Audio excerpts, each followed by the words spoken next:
नमस्कार दोस्तों, आज के हम लेक्चर में how to prepare for civil service examination और strategy to prepare for UPSC civil service examination के बारे में बात करेंगे।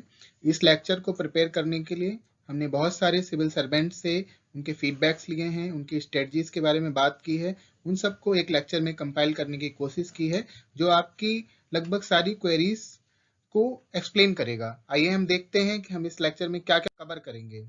तो इस लेक्चर का टॉपिक है strategy for civil service examination.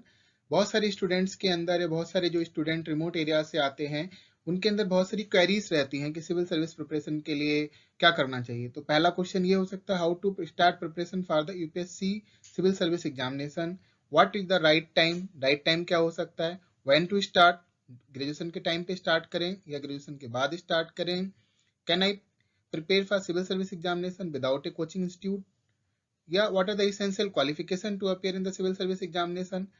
Essential qualification क्या है, मीडियम क्या होना चाहिए, प्रीलिम्स में, मेंस में, इंटरव्यू में, अप्लाई कहाँ करना है, कब करना है, कैसे करना है, एग्जाम का पैटर्न क्या है। ये क्वेश्चंस हैं जो लोग इस सिविल सर्विस एस्पिरेंट्स के माइंड में रहते हैं। इसके अलावा और सारे भी क्वेश्चंस हैं कि ऑप्शनल सब्जेक्ट को कैसे चूज किया जाए, ग्रेजुएशनल सब्जेक्ट होना चाहिए या अदर सब्जेक्ट होना चाहिए, कौन सा सब्जेक्ट स्कोरिंग है, किस बुक से पढ़ना चाहिए, कौन सी कोचिंग ज्वाइन करनी चाहिए, कौन से न्यूज़पेपर पढ़ना चाहिए, करंट अफेयर्स मैगजीन कहाँ से पढ़नी चाहिए, करंट अफेयर्स मैगजीन कौन सी प्रीफर करनी चाहिए, करंट अफेयर्स कौन से न्यूज़पेपर से पढ़ना चाहिए, सेल्फ नोट्स बनाने चाहिए या नहीं बनाने चाहिए, टाइम को कैसे मैनेज करें, गुड टाइम टेबल क्या हो सकता है, और क्या रिक्वायरमेंट है सिविल सर्विस एग्जाम में। कुछ स्टूडेंट्स के क्वेश्चंस रहते हैं, क्या यूपीएससी की तैयारी करते समय क्या वो दूसरे एग्जाम्स के बारे में तैयारी कर सकते हैं, क्या जॉब करते समय यूपीएससी की तैयारी की जा सकती है, अगर जॉब कर रहे हैं तो उसके साथ टाइम को कैसे मैनेज किया जाएगा, और हम प्रीलिम्स मेंस की तैयारी एक साथ करें या अलग करें, कौन सी टेस्ट सीरीज बढ़िया रहेगी ज्वाइन करने के लिए, या टेस्ट सीरीज ज्वाइन करना सही है या गलत है, टेस्ट सीरीज कब ज्वाइन करनी चाहिए, ऑनलाइन हो या ऑफलाइन हो, प्रीलिम्स एग्जाम से पहले या मेंस एग्जाम प्रीलिम्स के रिजल्ट के बाद करें, राइटिंग प्रैक्टिसेस कैसे की जाएं और अपनी क्वालिटी ऑफ आंसर कैसे इंप्रूव किया जाए। आज इस लेक्चर में हम इन सारे क्वेश्चंस के आंसर के बारे में चर्चा करेंगे और आपको डिटेल में बताएंगे। सबसे पहले हम ये देखते हैं कि स्ट्रेटजी क्या हो सकती है किसी भी एग्जाम को प्रिपेयर करने के लिए। तो पहली एंड द फॉरमोस्ट स्ट्रेटजी है कि आप उस एग्जाम के पैटर्न के बारे में जान लीजिए। पैटर्न क्या है, before starting journey it would be better to understand the pattern and nature of civil service examination. तो हम यहाँ पर पैटर्न और नेचर की बात करेंगे पहले, उसके बाद हम वन बाई क्वेश्चन को आंसर करते जाएंगे। सिविल सर्विस एग्जामिनेशन यूपीएससी के द्वारा एवरी ईयर कंडक्ट किया जाता है। इसको नॉर्मली हम सीएससी कहते हैं, यानी सिविल सर्विसेज एग्जामिनेशन कहते हैं, लेकिन आम भाषा में इसको लोग आईएएस, आईपीएस, आईआरएस का एग्जाम भी बोल देते हैं, या आईएएस एग्जामिनेशन बोलते हैं, या यूपीएससी एग्जाम भी कहते हैं। सिविल सर्विसेज एग्जामिनेशन में 3 स्टेजेस होती हैं। पहला स्टेज है, first stage is civil service preliminary examination. ये ऑब्जेक्टिव टाइप एग्जामिनेशन होता है। ये सिलेक्शन प्रोसेस है मेंस एग्जाम्स के लिए। तो इसमें से जो कैंडिडेट होते हैं वो मेंस एग्जाम के लिए सेलेक्ट किए जाते हैं। इस एग्जाम में नेगेटिव मार्किंग होती है। अगर आप गलत आंसर सेलेक्ट करते हैं तो आपको 1/3 नेगेटिव मार्किंग मिलती है। क्वेश्चन पेपर 2 होते हैं, एक जनरल स्टडीज का, एक सी सेट का, और 200 मार्क्स के क्वेश्चन स्कोर होता है इसमें, और 1/3 इसमें नेगेटिव मार्किंग होती है। सेकेंड स्टेज है सिविल सर्विस मेंस एग्जामिनेशन। ये डिस्क्रिप्टिव होता है, यानी आपको इसमें आंसर्स लिखने होंगे। ये आपकी डिस्क्रिप्टिव और आपकी अंडरस्टैंडिंग को एवोल्यूएट करता है। इसके बेसिस पर आपको इंटरव्यू की कॉल्स आती हैं, यानी पर्सनालिटी टेस्ट में आप अपियर होते हैं। पर्सनालिटी टेस्ट एग्जाम में अगर आप सफल हो जाते हैं तो आपको बैरियर सर्विसेज या पोस्ट के लिए सेलेक्ट कर लिया जाता है। अब हम देखते हैं कुछ ब्रीफ पॉइंट, कौन अप्लाई कर सकता है, कौन नहीं अप्लाई कर सकता है, क्या टाइम है लगेगा इसमें, कैसे कर सकते हैं। तो ब्रीफ में हम अभी डिस्कस करते हैं, डिटेल में हम आगे डिस्कस करेंगे। All candidate male, female and transgender can apply for the civil service examination. इसके लिए एटलीस्ट 1 साल की प्रिपरेशन चाहिए एग्जाम में अपियर करने के लिए, क्योंकि सिलेबस इतना वास्ट है, आप उससे कम टाइम में प्रिपरेशन नहीं कर सकते। तो एटलीस्ट 1 ईयर तो चाहिए प्रिपरेशन के लिए। 3 स्टेजेस में अपियर करने के लिए भी 1 साल चाहिए कैंडिडेट्स को, तो मिनिमम 2 ईयर्स आपको होल प्रोसेस को कंप्लीट करने के लिए चाहिए। तो ये टाइम फैक्टर आपके माइंड में होना चाहिए। अब आप चाहें कॉलेज स्टूडेंट हैं, ग्रेजुएशन फाइनल ईयर में हैं, या फिर आप पहले से तैयारी कर रहे हैं, या पर्सन जॉब में है, आप टाइम मैनेजमेंट के साथ इसको प्रॉपरली हैंडल कर सकते हैं। और बहुत सारे एग्जाम्पल हैं जहाँ पर ग्रेजुएशन फाइनल ईयर के स्टूडेंट ने भी सिविल सर्विस एग्जामिनेशन निकाला है और बहुत सारे जॉब्स में साथ करते हुए स्टूडेंट्स एंड एस्पिरेंट्स इस एग्जाम को एवरी ईयर क्वालिफाई करते हैं। अब एजुकेशनल क्वालिफिकेशन की बात करते हैं। नॉर्मली ग्रेजुएशन डिग्री ही रिक्वायर्ड है, चाहे फिर आप सेकंड क्लास पास हो, थर्ड क्लास पास हो या फर्स्ट, परसेंटेज कोई मायने नहीं रखती इसमें। तो इस या तो आप ग्रेजुएशन कंप्लीट कर चुके हो या फिर आप फाइनल ईयर स्टूडेंट हैं ग्रेजुएशन के, तभी आप इस एग्जाम के लिए अप्लाई कर सकते हैं। आईएएस एंड आईपीएस के लिए इंडियन सिटीजनशिप होना मस्ट है, लेकिन अदर ग्रुप ए सर्विसेज के लिए इंडिया का citizen, subject of Nepal and Bhutan, Tibetan refugee and person of Indian origin का भी आल्सो अप्लाई कर सकते हैं। नॉर्मल एज लिमिट 32 ईयर्स है और ये 32 ईयर 1 अगस्त को काउंट होती है जिस साल ये एग्जाम होना होता है। जैसे कि अगर सीएससी 2022 की बात करें तो इस साल जो एज काउंट होगी 1 अगस्त 2022 में काउंट होगी। रिलैक्सेशन की बात करें तो डिफरेंट कम्युनिटीज या डिफरेंट कास्ट को रिलैक्सेशन दिया गया है, एज रिलैक्सेशन है। ओबीसी को 3 ईयर का एज रिलैक्सेशन है, SC ST and ex serviceman को 5 ईयर का है एंड पर्सन विद डिसेबिलिटीज के लिए 10 ईयर का रिलैक्सेशन है। नंबर ऑफ अटेम्प्ट की बात करते हैं तो जनरल कैंडिडेट के लिए 6 अटेम्प्ट हैं, ओबीसी के लिए 9 है, एससी एसटी के लिए 16 अटेम्प्ट हैं। यानी age of 31 to 37 they can appear in the civil service examination. तो मैक्सिमम उनके पास ये अटेम्प्ट्स हैं। कैंडिडेट्स को अप्लाई करने के लिए यूपीएससी की ऑनलाइन वेबसाइट है upsconline.nic.in, इस पर अप्लाई करना होता है। अब बात करते हैं नेचर। सिविल सर्विसेज एग्जामिनेशन में 24 सर्विसेज हैं। इन सर्विसेज को 3 ग्रुप्स में डिवाइड किया जा सकता है। पहला ऑल इंडिया सर्विसेज की बात करते हैं तो इसमें 2 सर्विसेज आती हैं इस सिविल सर्विस एग्जामिनेशन के through, IAS and the IPS. Third जो सर्विस है वो इंडियन ऑल इंडिया सर्विस में एक और सर्विस आती है जो इंडियन फॉरेस्ट सर्विस है। उसके लिए मेंस का एग्जाम अलग होता है, प्रीलिम्स कंबाइन है लेकिन मेंस एग्जामिनेशन अलग होता है। वो सर्विस इन सर्विसेज में कवर नहीं है। Second, central services of group A.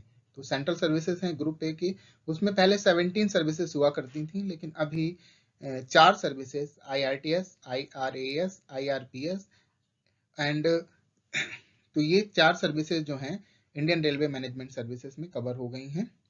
तो ये रेलवे की जो सर्विसेज थी ये इसके आईआरएमएस में आ गई हैं।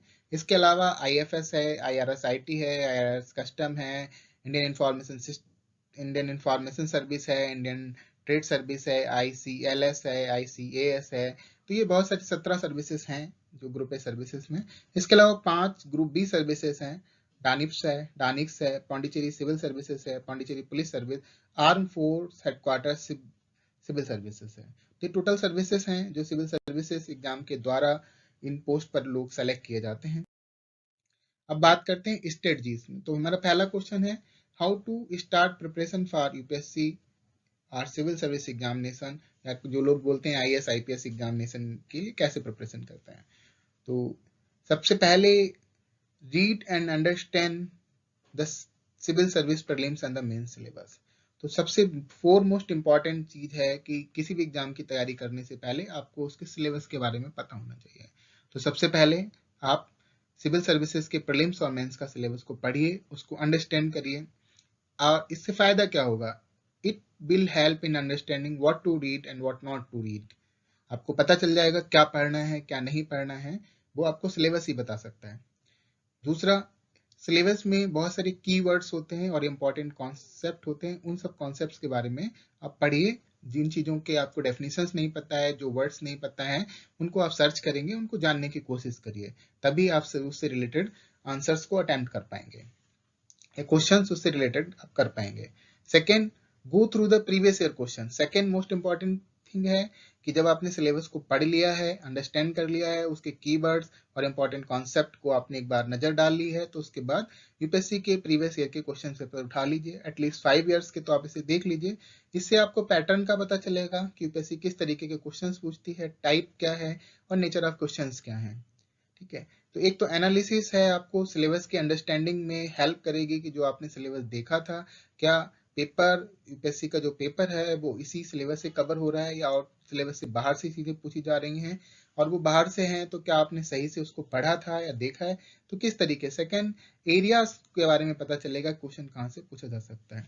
इसके अलावा इन दोनों चीजों से आपको एक और आइडिया लगता है कि आप क्या कर रहे हैं अभी तक, and how are you doing, what are you doing and how are you doing, and और रिसोर्सेस आपको क्या क्या चाहिए होंगे।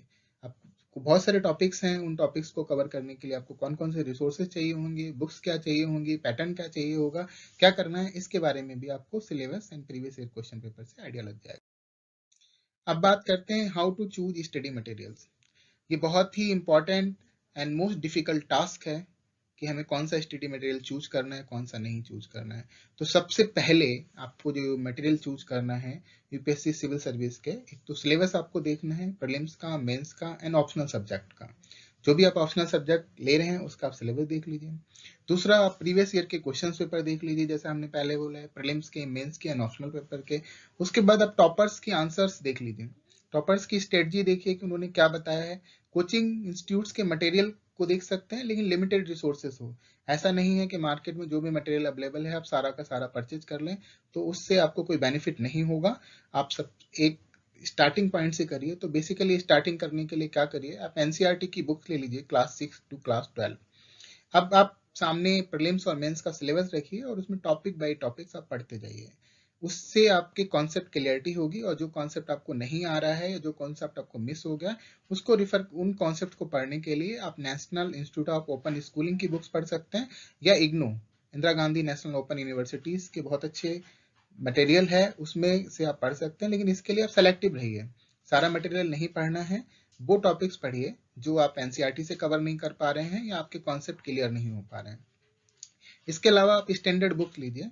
हम दूसरे लेक्चर में स्टैंडर्ड बुक्स की लिस्ट और कौन कौन सी बुक्स पढ़नी है, क्या टॉपिक्स उसे पढ़ने हैं, उसके बारे में बात करेंगे।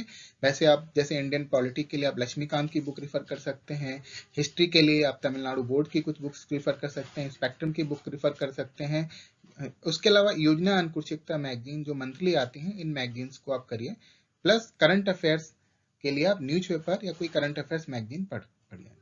लेकिन एक चीज और लास्ट में कहना चाहूंगा कि लिमिटेड बुक्स पढ़नी है, लिमिटेड मटेरियल्स को रिफर करना है, और रिवीजन ज्यादा करना है, प्रैक्टिस मोर एंड मोर करनी है। कुछ लोगों के दिमाग में क्वेश्चन रहता है कि what is the right time to start preparation for the civil service. तो मैं बताना चाहूंगा कि कोई गुड और बैड टाइम नहीं होता है, यानी राइट एंड रॉन्ग समय नहीं है। जब से आपने माइंड बना लिया कि आपको सिविल सर्विस की तैयारी करनी है, आप तभी से स्टार्ट कर सकते हैं। लेकिन आपको दो चीजें माइंड में रखनी है कि इस एग्जाम का सिलेबस और पैटर्न बहुत वास्ट है और इंडिया का one of the toughest exam है, तो उसके लिए एटलीस्ट 1 ईयर प्रिपरेशन आपको चाहिए।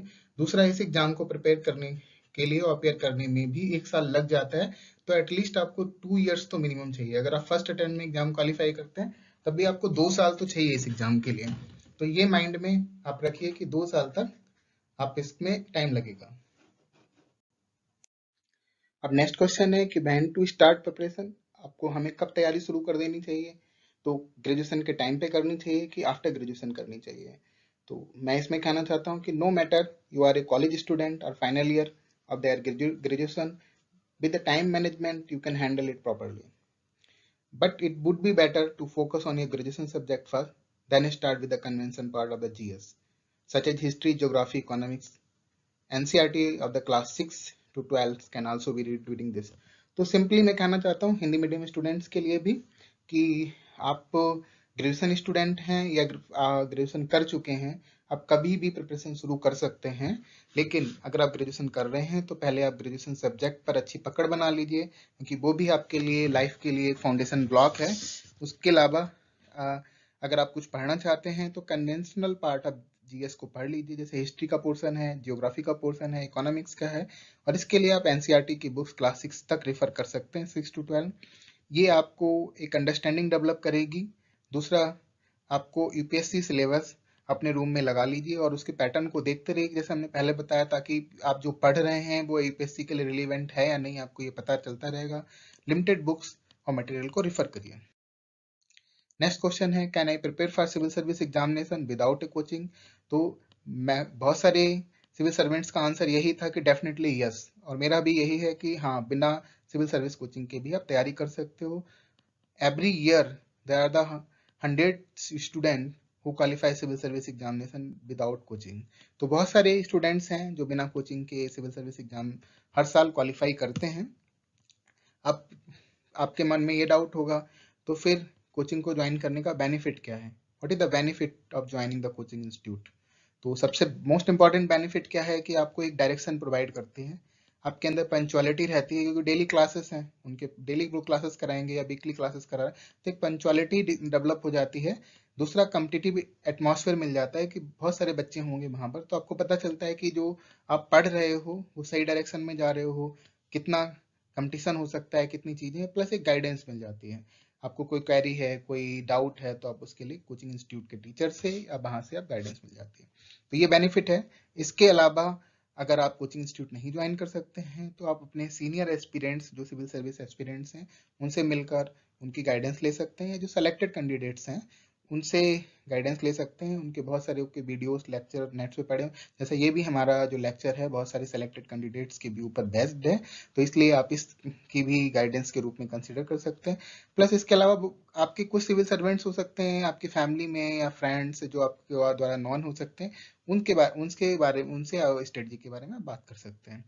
प्लस आप नोट्स हैं, रेफरल मटेरियल है, फ्रेंड ग्रुप है, ये कोचिंग इंस्टीट्यूट से इजीली से अवेलेबल हो जाता है। अब आप किसी शहर में कोई पढ़ाई करने के लिए जाते हैं, रूरल एरिया में हैं, तो वहाँ पे कोई व्यक्ति नहीं पढ़ाई कर रहा है सिविल सर्विसेज की, तो आपको एक कंपटीशन या ग्रुप नहीं मिल पाता ताकि आप उन चीज़ों को डिस्कस करें। लेकिन कोचिंग इंस्टीट्यूट वो आपको ग्रुप या फ्रेंड सर्कल प्रोवाइड कर देती है, क्योंकि उनको सेम एग्जाम की तैयारी करनी है, तो ये आपके लिए किस बेनिफिट हो। अब बात करते हैं how to choose an optional subject. क्या ग्रेजुएशन का सब्जेक्ट होना चाहिए या अदर सब्जेक्ट होना चाहिए? ये बहुत ही बड़ा क्वेश्चन है जो लोगों के माइंड में आता है जब वो ऑप्शनल सब्जेक्ट को चूज करते हैं। तो बहुत सारे सिविल सर्वेंट का कहना था कि आप उस ऑप्शनल सब्जेक्ट को चूज करिए जिसमें आपका इंटरेस्ट हो और आपको नॉलेज अच्छी हो, चाहे एकेडमिक के थ्रू हो या आपके इंटरेस्ट के थ्रू हो। दूसरा, अगर आप ग्रेजुएशन का सब्जेक्ट चूज कर रहे हैं या ग्रेजुएशन का नहीं चूज कर रहे हैं, तो आप ये भी देख सकते हैं कि क्या उस ऑप्शनल सब्जेक्ट से आपका कुछ जीएस का पेपर कवर हो रहा है और ओवरलैपिंग है, तो आपको ये जीएस में हेल्प कर सकता है। और तीसरा पॉइंट आप ये भी देख सकते हैं कि अवेलेबिलिटी ऑफ स्टडी मटेरियल क्या है, उस चीज में स्टडी मटेरियल अवेलेबल है क्या, उसके नोट्स अवेलेबल हैं। अगर आप कोचिंग लेना चाहते हैं तो आपके आसपास में क्या उस ऑप्शनल सब्जेक्ट की कोचिंग अवेलेबल है या नहीं है। तो ये नॉर्मली चीज चेक से कर सकते हैं आप। लेकिन सिंपली मैं कहना चाहता हूँ कि अगर आपकी ग्रेजुएशन सब्जेक्ट पे पकड़ बहुत अच्छी है तो आप अपना कोई भी ग्रेजुएशन सब्जेक्ट ही चूज करिए। लेकिन मोस्ट ऑफ द टाइम्स ये देखा गया है कि साइंस या टेक्नोलॉजिकल बैकग्राउंड के जो स्टूडेंट्स हैं वो नॉन टेक्निकल बैकग्राउंड का सब्जेक्ट चूज करते हैं। वो इसलिए क्योंकि वो उनको इजी पड़ता है या उनका जीएस का पोर्शन भी उसमें कवर हो जाता है। तो ये आपके ऊपर डिपेंड करता है कि आप कौन सा सब्जेक्ट चूज करते हैं। अब नेक्स्ट क्वेश्चन आता है कि ऐसा कौन सा ऑप्शनल सब्जेक्ट है जो सबसे ज्यादा स्कोरिंग है। तो अगर आप लास्ट 10 ईयर यूपीएससी का पैटर्न देखेंगे तो आपको पता चल जाएगा कि almost every year different optional subject के स्टूडेंट ने टॉप किया है। कभी मैथमेटिक्स का टॉपर होता है, कभी सोशलॉजी का, कभी पब्लिक एडमिनिस्ट्रेशन का, कभी एंथ्रोपोलॉजी का। तो इससे आप सीधे ही रेफरेंस निकाल सकते हैं कि ऐसा कोई ऑप्शनल सब्जेक्ट नहीं है जो स्कोरिंग है। ऑप्शनल सब्जेक्ट स्कोरिंग जब बनता है जब आपकी अंडरस्टैंडिंग अच्छी होती है। तो जिन एस्पिरेंट्स की अंडरस्टैंडिंग या बेसिक कॉन्सेप्ट क्लियरिटी है उनको हर ऑप्शनल सब्जेक्ट में अच्छे मार्क्स मिलते हैं और कई बार टॉपर भी उस ऑप्शनल सब्जेक्ट के आते हैं। तो ये आप भ्रम निकाल दीजिए कि अगर मैं मैथ्स लूंगा तो मैं टॉप कर जाऊंगा या मैं सोशलॉजी लूंगा तभी मैं टॉप कर सकता हूँ। नहीं, आप टॉप या आप अच्छा स्कोर जब भी ला सकते हैं जब आप उसके कॉन्सेप्ट आपके माइंड में क्लियर होंगे और आपने बहुत अच्छे से उसकी डीप स्टडी की होगी। तो ये बहुत ही इंपॉर्टेंट क्वेश्चन है। तो मैं लास्ट में कहना चाहता हूँ, optional subject is having weightage of 500 marks in the examination. तो यूपीएससी के एग्जाम में 500 का वेटेज है और जो ऑप्शनल सब्जेक्ट पे पकड़ रखते हैं वो 300 के अराउंड मार्क्स इसमें ले आते हैं and that's considered a good score. तो इसलिए इसको वाइजली चूज करिए, उसके प्रॉस देखिए, कॉन्स देखिए, अपने इंटरेस्ट को देखिए, अपने सक्सेस को देखिए। ठीक है, इसकी सक्सेस को देखिए, ऐसा भी ना हो कि कोई भी व्यक्ति उसमें 100 नंबर से ज्यादा नहीं ला रहा है कभी भी। तो ये चीजें आप देख सकते हैं। तो सब most important things to choose the optional subject, एक लिस्ट बना लीजिए 3-4 ऑप्शनल सब्जेक्ट की कि जो आप चूज करना चाहते हैं, उसकी अवेलेबिलिटी ऑफ स्टडी मटेरियल देखिए, अपने इंटरेस्ट को देखिए। एटलीस्ट आपको 2 इयर्स तक वो पढ़ना है, तो 2 इयर्स के लिए आप उसको देखिए कि क्या आप उसमें इंटरेस्ट बना पाएंगे। फिर और नॉलेज क्या है आपकी, नहीं नॉलेज है तो क्या आप उसकी ग्रेस्पिंग कर पाएंगे, बेसिक कॉन्सेप्ट को अच्छे से समझ पाएंगे। अगर जीएस के साथ कुछ ओवरलैपिंग है तो वो देख लीजिए। तो ये आपको ऑप्शनल सब्जेक्ट को चूज करने में हेल्प करेगा। अब नेक्स्ट इंपॉर्टेंट क्वेश्चन है, what should be medium to the exam. Prelims के लिए क्या मीडियम हो, मेंस के लिए, इंटरव्यू के लिए। कुछ समय पहले तक आप एक ही मीडियम चूज कर सकते थे प्रीलिम्स, मेंस एंड इंटरव्यू के लिए, लेकिन रिसेंटली यूपीएससी ने आपको मीडियम चूज करने की फ्लेक्सिबिलिटी दे दी है। तो मैं सिंपली कहना चाहता हूँ कि medium is a language of communication. तो जो भी है, या language is a medium of communication, तो वाइस वर्सा दोनों ही सेंटेंस ट्रू हैं। तो यहाँ पर जो यूपीएससी के एग्जाम में है कि मीडियम एक लैंग्वेज है कम्युनिकेशन के लिए, इससे ज्यादा कुछ नहीं है। Medium is the language of the communication for the UPSC examination. आप कोई भी मीडियम चूज कर सकते हैं, लेकिन जब भी आप कोई मीडियम चूज करते हैं, आप हिंदी चूज करते हैं, इंग्लिश चूज करते हैं, तो एटलीस्ट उस लैंग्वेज पर आपकी पकड़ इस लेवल की होनी चाहिए जो 10th की या हाई स्कूल के स्टूडेंट की होती है। अगर वो लेवल की पकड़ नहीं है तो आपको अच्छे मार्क्स नहीं मिलेंगे। बहुत सारी जगह पे ग्रामेटिकल सेंटेंस अगर एरर होंगी तो नहीं मिलेंगे। तो इसलिए ऐसी लैंग्वेज चूज करो जिसको आप क्लियरली अंडरस्टैंड कर सकते हो, पढ़ सकते हो, अपने आप को एक्सप्रेस कर सकते हो, चाहे राइटिंग के थ्रू और ओरली। फिर चाहे आप प्रीलिम्स, मेंस और इंटरव्यू में तीनों में डिफरेंट पैटर्न ऑफ लैंग्वेज को चूज कर सकते हैं।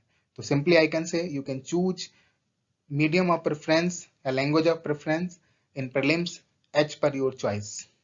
ठीक है, there is the option to choose the different languages in the prelims and mains and the interview. तो you must keep in the mind, but you must have the good writing, reading and understanding skill in at least 2 languages. Medium के अलावा UPSC में language के 2 papers होते हैं, तो उसमें आपको 2 लैंग्वेज चूज करनी होती हैं। तो एटलीस्ट आपको 2 लैंग्वेजेस की अच्छी नॉलेज होनी चाहिए, तभी आप वो एग्जाम क्वालिफाई कर पाएंगे। अब बात आता है, should I simultaneously prepare for prelims और मेंस और इंटरव्यू। तो मैं पहले कहना चाहूंगा कि हाँ आप कर सकते हैं और हाँ आप नहीं भी कर सकते हैं। हाँ कर सकते हैं, इसका रीजन ये है कि बहुत सारा सिलेबस आपका ओवरलैपिंग है प्रीलिम्स एंड मेंस के अंदर, तो आप उन टॉपिक्स को एक साथ में पढ़ सकते हैं। लेकिन अगर आप फ्रेशर स्टूडेंट हैं तो सबसे पहले आप प्रीलिम्स के टॉपिक पर ज़्यादा फोकस करिए, फिर आप मेंस के करिए, कि एक साल के अंदर फिर आप कंबाइन पढ़िए उनको। तो इससे आपकी ग्रेस्पिंग अच्छी होगी, नेचर आप अच्छे से समझ सकते हैं। और आप एक चीज माइंड में रख लीजिए कि तीनों एग्जाम डिफरेंट टाइप से हैं। प्रीलिम्स ऑब्जेक्टिव है, मेंस डिस्क्रिप्टिव है, और इंटरव्यू पर्सनालिटी टेस्ट है, यानी आपका परसेप्शन उन चीजों के बारे में, आपकी ओवरऑल डेप्थ, आपकी अंडरस्टैंडिंग टेस्ट की जाएगी, यानी वो आपका एक ओरल एग्जाम है। तो तीनों के लिए एक डिफरेंट स्ट्रेटजी चाहिए, लेकिन ये इंडिविजुअल टू इंडिविजुअल डिपेंड कर सकता है कि वो उसको कैसे पढ़े और कैसे तैयार करें।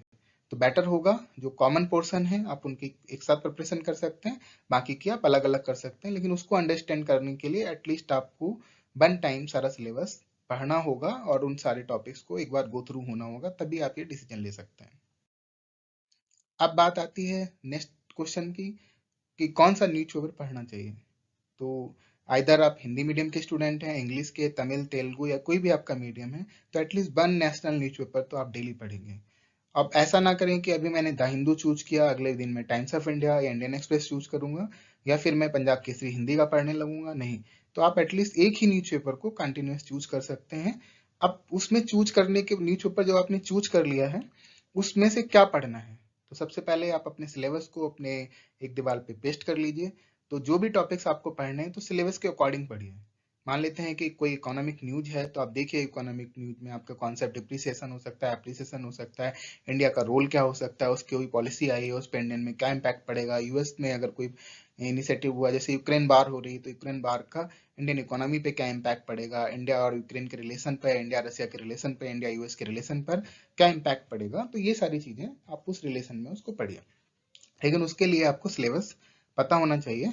दूसरा, इससे आप करंट अफेयर्स देखते रहिए, कोई नई टेक्नोलॉजी आई है, कोई नए करंट अफेयर्स है, कोई इशूज हैं, इलेक्शंस हैं, एजेंडास हैं, गवर्नमेंट पॉलिसीज में चेंज है, तो वो चीजें आपको न्यूज़पेपर से पढ़नी है। तो सीधी सी बात है, सिंपल लैंग्वेज में, stay updated with what is going around you. आपके चारों तरफ क्या हो रहा है उस चीज के बारे में आप अपडेट रहिए। तो यही पर्पज है न्यूज़पेपर का। अब कौन सी मैगजीन हमें पढ़नी चाहिए, तो योजना और कुरुक्षेत्र तो मैं आपसे कहूंगा कि आप पढ़िए इनको, लेकिन ये या उसके अलावा 2 करंट अफेयर्स की मैगजीन आप ले सकते हैं किसी भी कोचिंग इंस्टीट्यूट की। वो 2 इसलिए बता रहा हूँ कि कई बार एक कोचिंग इंस्टीट्यूट सारा करंट अफेयर्स कवर नहीं करता है, तो एटलीस्ट 2 लेंगे तो आपका मंथली लगभग सारा कवर हो जाए, लेकिन वो चेंज मत करिए।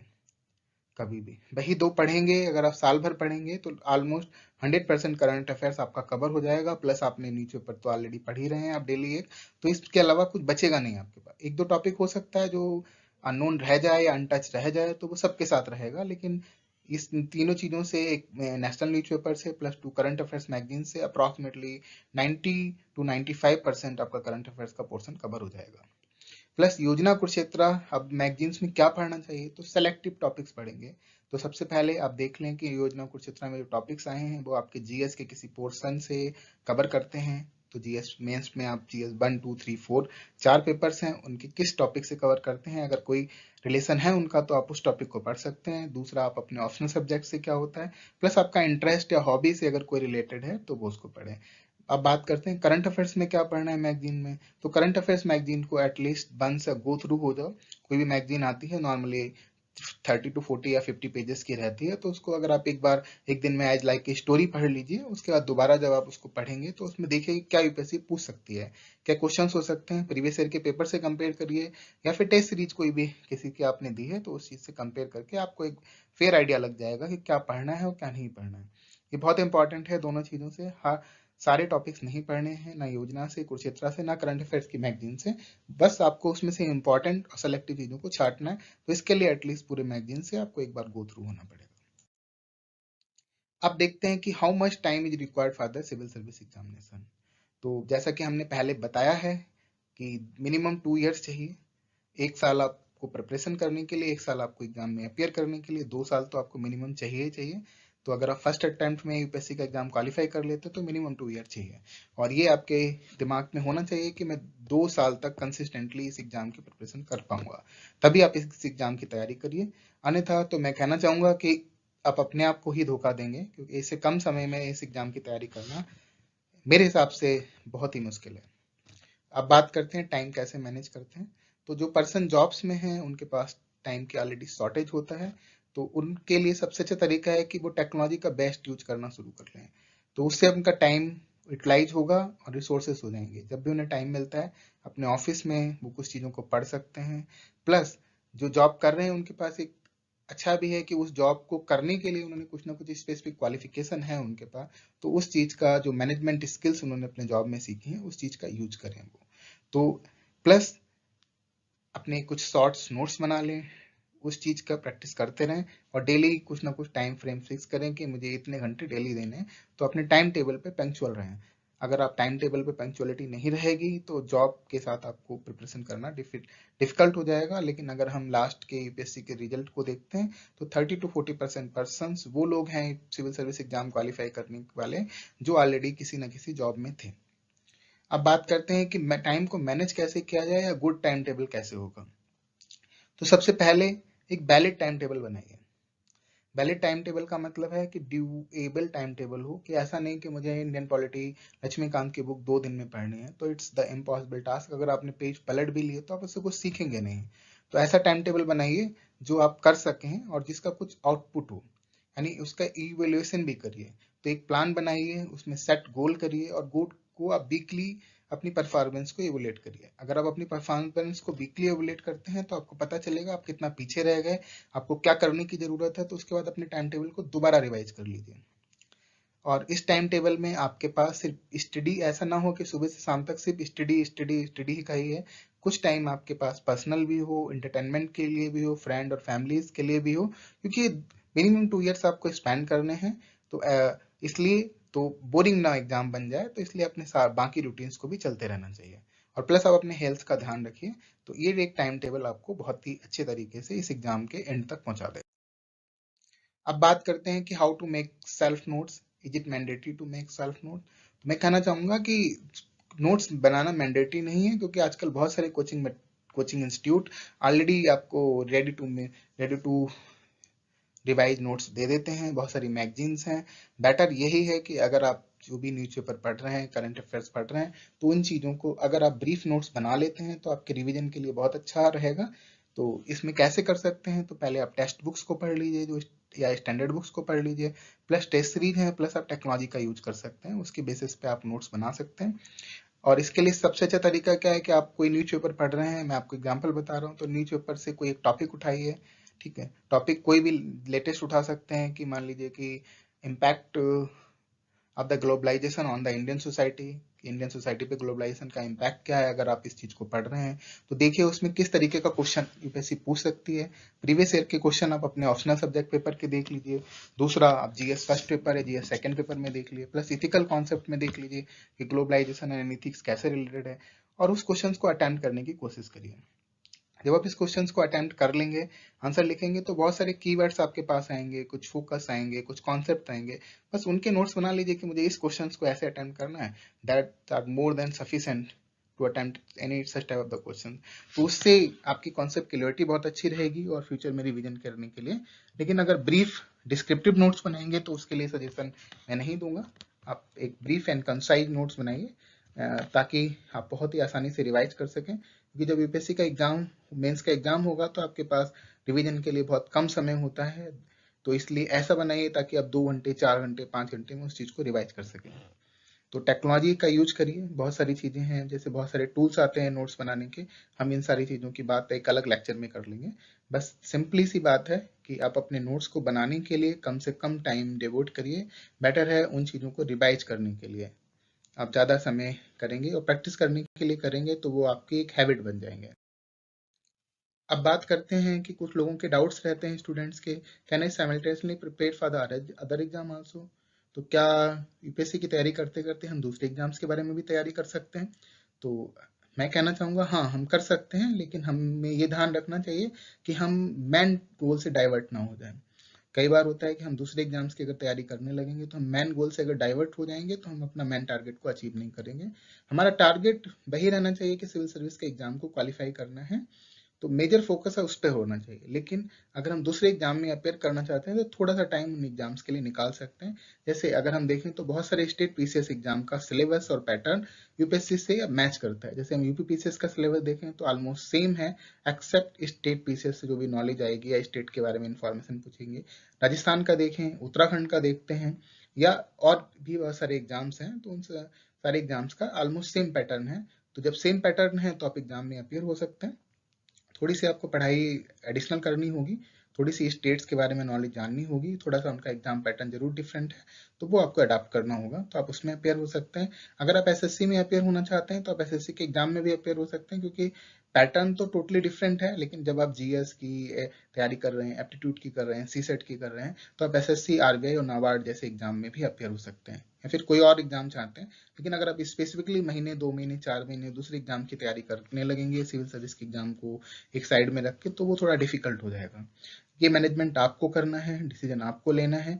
बेटर है कि आप यूपीएससी के साथ स्टेट पीसीएस में अपियर जरूर हों, इससे आपके चांसेस भी बढ़ेंगे, कॉन्फिडेंस भी बढ़ेगा, और एक टेस्ट सीरीज की तरह ही आप अपियर कर लीजिए, तो ये आपको एक बहुत अच्छा चांस भी मिलेगा, क्योंकि दोनों का सिलेबस ऑलमोस्ट सेम है। अब कहते हैं can I prepare for civil service examination while serving in the other job. तो मैंने आपको पहले ही बताया है कि यस, 30 to 40% वो लोग हैं जो जॉब में होते हुए सिविल सर्विस का एग्जाम क्वालिफाई करते हैं। तो सिंपल सा है, no matter you are a college student और a person with job with time management you can handle. तो आप इसको बहुत ही आसानी से हैंडल कर सकते हैं, लेकिन आपको टाइम मैनेजमेंट का ध्यान रखना है, प्लस आपको एक माइंड में रखना है कि आपके पास दूसरे लोगों से कम समय है, तो जो समय आपके पास है उसका इफेक्टिव यूटिलाइजेशन करना है। उसके लिए आप टेक्नोलॉजी की हेल्प ले सकते हैं। अब बात करते हैं कि कौन सी टेस्ट सीरीज बेस्ट है प्रैक्टिस के लिए। तो मैंने सारे सिविल सर्वेंट से पूछा है और मैं खुद भी हूँ, तो मैं आपको बताता हूँ कि कोई भी टेस्ट सीरीज यूपीएससी एग्जामिनेशन का अल्टरनेटिव नहीं है या कोई भी उससे पैरेलल नहीं है। लेकिन हाँ, ये आपको एक सिमिलर एटमॉस्फेयर प्रोवाइड करती है, तो जिससे आप अपने आप को एवुलेट कर सकते हैं, अपनी परफॉर्मेंस को देख सकते हैं कि 3 आवर्स में अगर मेंस का पेपर है, जीएस मेंस का पेपर है, तो क्या 3 आवर्स में वो पेपर को आप अटेंड कर पा रहे हैं, क्या लिमिटेड वर्ड्स में लिख पा रहे हैं, क्या क्वेश्चन आपको आने के बाद कर पा रहे हैं। तो इस चीज का एवुलेशन उसमें हो जाता है। लेकिन टेस्ट सीरीज ऐसा नहीं है कि जो यूपीएससी एग्जाम के पेपर जो हो सिमिलर होगा, ऐसा नहीं होता है। तो कोई बेस्ट नहीं है, लेकिन आप अपनी प्रैक्टिस को, अपनी क्वालिटी को इम्प्रूव करने के लिए, अपने आप को इवोल्यूट करने के लिए कोई टेस्ट सीरीज ज्वाइन कर सकते हैं। तो इसके लिए कोई भी टेस्ट सीरीज हो जहाँ पे उसकी मार्किंग सही हो और आपकी गलतियों को बताए और आपकी वीकनेसेस को हाईलाइट करे, तो वो टेस्ट सीरीज आपके लिए सबसे बेस्ट रहेगी। तो ये कोई भी हो सकती है, वो आप ज्वाइन कर लें, लेकिन उसको टाइम की सेटिंग्स में ही करें। अब बात आती है कि जो मैं टेस्ट सीरीज ज्वाइन करूँ, ऑनलाइन करूँ, ऑफलाइन करूँ। तो या बिफोर प्रीलिम्स करूं या आफ्टर प्रीलिम्स एग्जाम करूं, कब करूं, ये भी एक क्वेश्चन बहुत बड़ा है। ऑनलाइन या ऑफलाइन, सिविल सर्विस तो आपसे ऑफलाइन एग्जाम लेगी, तो अगर अवेलेबिलिटी है तो ऑफलाइन टेस्ट सीरीज ही ज्वाइन करें। अगर आपके पास अवेलेबिलिटी नहीं है, जैसे जॉब वाले के पास टाइम नहीं हो सकता है कभी, तो बेटर है फिर आपके पास जो अवेलेबल ऑप्शन है तो उस ऑप्शन को आप यूज कर लें। अब बात करते हैं प्रीलिम्स की। तो मेंस के लिए अगर आप प्रीलिम्स के बिफोर टेस्ट सीरीज ज्वाइन करना चाहते हैं प्रीलिम्स एग्जाम से, तो एटलीस्ट 3 मंथ्स पहले ही आप उसको एग्जाम को ज्वाइन करें, क्योंकि 2 से 3 महीने खाली प्रीलिम्स के लिए दे दें। और अगर प्रीलिम्स के बाद ज्वाइन करना चाहते हैं, आपने प्रीलिम दिया तो इमीडिएटली ज्वाइन कर लें, क्योंकि प्रीलिम्स और मेंस के एग्जाम में कई बार 3 महीने तक का टाइम रहता है। अगर हम लास्ट एग्जाम को देखें तो कोरोना के कारण कुछ टाइम कम था, लेकिन वैसे 2.5 से 3 महीने का टाइम रहता है, तो उस टाइम को यूटिलाइज करें, इफेक्टिव यूटिलाइजेशन करें, तो 2.5-3 महीने में आप बहुत कुछ पढ़ सकते हैं। तो बेटर यही रहेगा कि प्रीलिम्स जस्ट आफ्टर प्रीलिम्स आप उस टेस्ट सीरीज को ज्वाइन कर लें, या फिर प्रीलिम्स एग्जाम से 2.5-3 महीने पहले, उसमें जो 1 साल आप प्रिपरेशन कर रहे हैं, तो आप 1-2 महीने पढ़ाई करने के बाद कोई भी टेस्ट सीरीज को ज्वाइन करके अपने आप की परफॉर्मेंस को जज कर। अब आता है कि how do writing practices for the mains and how to improve quality. ये बहुत ही इंपॉर्टेंट क्वेश्चन है। बहुत सारे, अगर हम देखें तो अप्रॉक्सीमेटली हर साल लाखों लोग प्रीलिम्स में अपियर होते हैं, उसमें से 10 से 12 हजार स्टूडेंट मेंस के लिए क्वालिफाई होते हैं। उसमें से मुश्किल से 2,500 से यानी 2,500 या 2,000 कैंडिडेट इंटरव्यू के लिए क्वालिफाई होते हैं। तो क्यों क्वालिफाई नहीं हो पाते हैं? क्योंकि कहीं ना कहीं आंसर राइटिंग प्रैक्टिसेस में कुछ ना कुछ कमियां रह जाती हैं। तो उसके लिए सबसे पहले आप प्रीवियस ईयर के क्वेश्चन पेपर ले लें 5 साल के, उन सबको प्रैक्टिस करें। अब प्रैक्टिस करने से क्या होगा? एक तो आपको यूपीएससी जैसे टाइम सेटिंग्स में एग्जाम लिखने का अनुभव हो जाएगा। दूसरा, आप टाइम मैनेजमेंट की बात करेंगे, वर्ड लिमिट मैनेजमेंट की बात करेंगे। तीसरा, वो पेपर्स अगर आपने टेस्ट सीरीज ज्वाइन की है तो उस टीचर से चेक करा लीजिए। टेस्ट सीरीज नहीं ज्वाइन की है तो जो प्रीवियस जो एस्पिरेंट्स हैं, सीनियर एस्पिरेंट्स हैं यूपीएससी के, उनसे आप डिस्कस कर सकते हैं। अगर ऐसा कोई नहीं है तो आप कई सिविल सर्वेंट से कांटेक्ट कर सकते हैं, जो आपके फैमिली में हो सकते हैं, आपके रिलेटिव में हो सकते हैं, नहीं तो आपके जो लोकल एरिया में हो, आप किसी डिस्ट्रिक्ट से बिलोंग करते हैं तो वहाँ के कोई भी सिविल सर्वेंट, एडीएम, डीएम या फिर एएसपी, बहुत सारे अंडर टेनिस हमेशा रहते हैं हर जिले में कोई ना कोई, तो उनके पास से या फिर जो डिस्ट्रिक्ट अथॉरिटीज हैं उनसे परमिशन लेके एटलीस्ट थोड़ा सा गाइडेंस आप कर सकते हैं, वो आपको एक ट्रू गाइडेंस देंगे। उसके बाद मॉक टेस्ट की बात करते हैं। अगर आपने कोई टेस्ट सीरीज ज्वाइन की है तो रेगुलरली मॉक टेस्ट दें और उसको एग्जाम सेटिंग्स और टाइम लिमिट में ही अटेंड करें। और इसके अलावा अगर आप ये दोनों कर ही रहे हैं या नहीं कर पा रहे हैं तो डेली आंसर राइटिंग की प्रैक्टिस करें। तो एक क्वेश्चन खुद फ्रेम कर लें यूपीएससी के अकॉर्डिंग, या फिर प्रीवियस ईयर के पेपर से ले लें, या फिर किसी, बहुत सारी वेबसाइट्स हैं वो डेली क्वेश्चन आंसर के लिए डालती हैं, तो वहां से ले लें, वहां से क्वेश्चन को उठाकर उसको अटेम्प्ट करें। अगर आप लिखने की प्रैक्टिस करेंगे तो इससे आपको एक सेल्फ असेसमेंट के बारे में पता चलेगा, आपकी स्ट्रेंथ एंड वीकनेस के बारे में फोकस कर सकते हैं। इसके साथ साथ आप अपनी कम्युनिकेशन स्किल्स को इम्प्रूव करिए, अपनी लैंग्वेज को इम्प्रूव करिए, क्योंकि ये दोनों ही चीज़ें आपके मेंस और पर्सनालिटी टेस्ट में जज होने वाली हैं। प्लस जो न्यूज़पेपर है और मैगजीन है उसकी हैबिट बनाइए डेली पढ़ने की, और उसको अगर लिखने की कोशिश करेंगे और यूपीएससी मेंस के अकॉर्डिंग या उसमें से प्रीलिम्स के क्वेश्चन क्या पूछे जा सकते हैं उसके बारे में अगर डिसाइड करेंगे तो ये काफ़ी हेल्पफुल होगा। अब बात करते हैं कि रिक्वायरमेंट, सक्सेस के लिए क्या रिक्वायरमेंट है। तो एज सच हम देखें तो सक्सेस के लिए सबसे ज़्यादा रिक्वायरमेंट है consistent smart work. Smart work का मतलब है सबसे पहले आपको ये डिसाइड करना है कि आपको करना क्या नहीं है, what to do and what not to do. तो सबसे पहले सिलेबस पे फोकस करें और सिलेबस के अकॉर्डिंग ही स्टडी करें। ये नहीं, ऐसा ना करें कि आप सारी चीज़ें एक तरफ से पढ़ने लगें और वो यूपीएससी के लिए इररिलेवेंट हैं, तो वो चीज़ें ना करें। तो इसके लिए और स्मार्ट वर्क करें, अपने दोस्तों की हेल्प लें, पीयर ग्रुप की हेल्प लें, क्लास नोट्स की हेल्प लें, अगर अवेलेबिलिटी है तो कोचिंग इंस्टीट्यूट्स की भी हेल्प लें। तो जो आपके पास बेस्ट अवेलेबल रिसोर्सेज हैं उनकी हेल्प करें। फिर अपना एक क्रिटिकल सेल्फ असेसमेंट भी करें, आपने वीकली क्या परफॉर्मेंस की है, क्या सीखा है, उसमें क्या स्कोर बन रहा है, क्या आप रियल में कुछ प्रोग्रेस हो रही है, तो उसका असेसमेंट भी जरूरी है। पैसेंस होना जरूरी है, सेल्फ कॉन्फिडेंस लिए जरूरी है। कई बार हम एग्जाम में अपियर होते हैं, प्रीलिम्स में ही फेल हो जाते हैं, या फिर 2 बार, एक बार प्रीलिम्स में फेल, अगली बार मेंस में फेल हो जाते हैं। तो ऐसा नहीं है कि आपकी कोई कमी है। अगर आपकी कुछ कमियां रह गई हैं तो उन कमियों को दोबारा से परखें और उन पर वर्कआउट करें, तो डेफिनेटली आप उस अटेम्प्ट में, नेक्स्ट अटेम्प्ट में सक्सेस होंगे। आंसर राइटिंग की प्रैक्टिस करते रहें, तो अगर अच्छा आंसर राइटिंग प्रैक्टिस होगा तो डेफिनेटली आप सक्सेस को अचीव करेंगे। लैंग्वेज और एप्टीट्यूड के ऊपर एक अच्छी कमांड रखें, क्योंकि सिविल सर्विस के एग्जामिनेशन में आपको 2 लैंग्वेजेस के कंपलसरी पेपर भी पास करने होते हैं, और एप्टीट्यूड आपका सिविल सर्विस में प्रीलिम्स में और प्लस इंटरव्यू में भी चेक होता है। तो ये चीजें जरूरी हैं। करंट अफेयर्स की अच्छी नॉलेज होनी चाहिए, और आप ताकि अपने जीएस और आप इंटरव्यू में एक बहुत ही इंपॉर्टेंट रोल प्ले करता है, ऐसे में काफी अच्छा रोल प्ले करता है। हेल्दी कंपटीशन करिए, ठीक है, और लोगों से फीडबैक लेते रहते हैं। क्वालिटी मटेरियल को और गाइडेंस रखिए, बहुत ज़्यादा अननेसेसरी मटेरियल या बुक्स अपने पास मत रखिए। लिमिटेड रिसोर्सेज को रिफर करिए। डेडिकेशन और कमिटमेंट रहेगा तो आप जरूर सक्सेस होंगे। हम उम्मीद करते हैं आप इस वीडियो को देखकर आपको बहुत ज़्यादा हेल्प मिलेगी, और अगर आपकी कोई क्वेरी है तो हमें कमेंट करिए। धन्यवाद।